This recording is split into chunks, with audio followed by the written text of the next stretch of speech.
Today we derive the expression for the deduction of Ohm's law on the basis of theory of electron drift. ठीक है, electron drift it's mean when we apply the electric field across the conductor. Across the conductor जब हम electric field apply करते हैं तो drift velocity का हमने formula पढ़ा था Vd is equal to minus E tau upon M. Clear है बच्चों, ये फॉर्मूला हमने पढ़ा था. सेकंड हमने पढ़ा था, एक आया था हमारा करंट ENAVD. तो क्वेश्चन हमारा ये है कि on the basis drive deduce an expression for Ohm's law by using theory of electron drift. ये हमें करना है, और इलेक्ट्रॉन ड्रिफ्ट का मतलब है when we apply electric field. 2012 का ये क्वेश्चन है, तो ये हमें प्रूव करना है. तो इट्स मीन हमें प्रूव क्या करना है, हमें प्रूव यानी कि V अपॉन I फॉर्मूले में आना चाहिए. ठीक है, तो स्टार्ट करते हैं बच्चों. एज वी नो थोड़ा सा स्पीड में फास्ट करूँगा. Vd drift velocity is given by E tau upon M. ये हमारा फॉर्मूला है. ना तो इसमें कहीं पर भी V है, पोटेंशियल डिफरेंस है, ना कहीं पर भी करंट है, कुछ भी नहीं है. तो इसका मतलब है हमने एक फॉर्मूला पढ़ा था बच्चों, E is equal to minus DV upon DR. इसका मतलब है, ठीक है, E is equal to minus DV upon DR. DR है डिस्टेंस, तो यानी कि V और L. ये फॉर्मूला है हमारा इलेक्ट्रिक फील्ड का, है ना. इसको मैं यूज़ करूँगा यहाँ पर, क्योंकि यहाँ पोटेंशियल डिफरेंस आ जाएगा. तो यहाँ पर E और M मैंने रखा.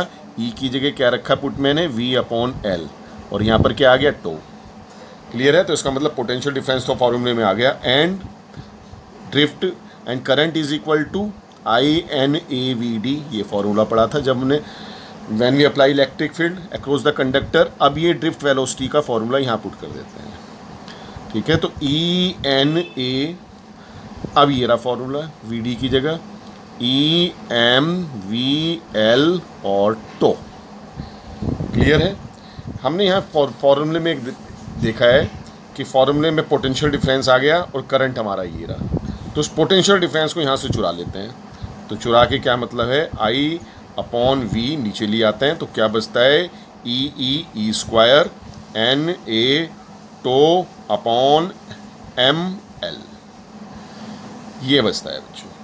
ठीक है, लेकिन हमें कैसा चाहिए, V अपॉन I की फॉर्म में चाहिए. तो इसको क्या कर देते हैं, थोड़ा सा रेसिप्रोकल इसका, और V गेट और V अपॉन I इस फॉर्म में चाहिए हमें. V upon I is equal to, ये भी रिवर्स हो जाएगा, ML और E square NA to.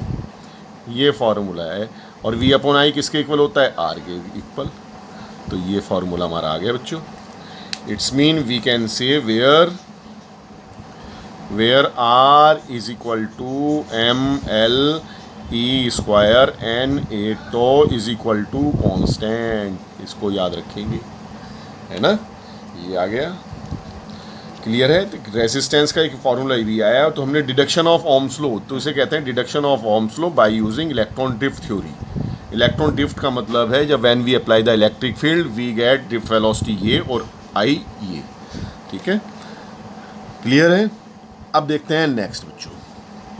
Next एक डेरिवेशन और है, इसको देखेंगे ध्यान से. ये भी देख लेते हैं. Resistivity in terms of electron density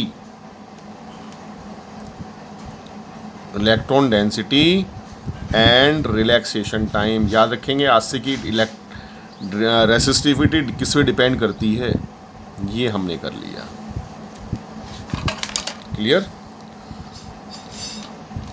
इसको देखते हैं बच्चों डेरिवेशन को. एज वी नो रेसिस्टेंस किस पे डिपेंड करती थी, rho L upon A. This is your equation number first. और एक ये फार्मूला है रेसिस्टेंस का. And also R is equal to क्या है बच्चों, M L E square N A tau. This is equation number second.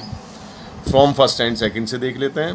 From first and second, क्योंकि ये भी आर की वैल्यू है, ये भी आर की वैल्यू है, तो हम we get rho L upon A is equal to M L E square N A tau. Clear है? तो एल से एल कैंसिल, ए से ए कैंसिल।